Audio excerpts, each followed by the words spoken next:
Par ko gan liecina violetā krāsa tavā dzimšanas dienas gaismas mandalā? Protams, ka par transformācijas enerģijām.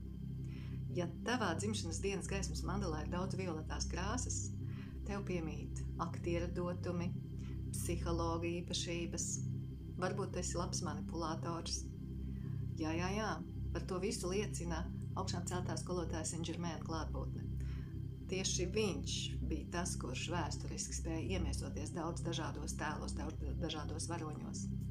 Un ja tavā dzimšanas dienas mandalā ir daudz violetās krāsas, tad tevī ir šis transformatīvais potenciāls. Tu spēj iedarboties vai uz citu cilvēku dzīvēm, vai transformēt, mainīt savu dzīvi. Iespējams, ka tu esi kā tāda kūniņa pirms izšķiļās taurenis. Padomā par to. Bet ja tev vēl nav sava dzimšanas dienas mandala, tad pasūtīt to tu vari šeit, sekojot saitei.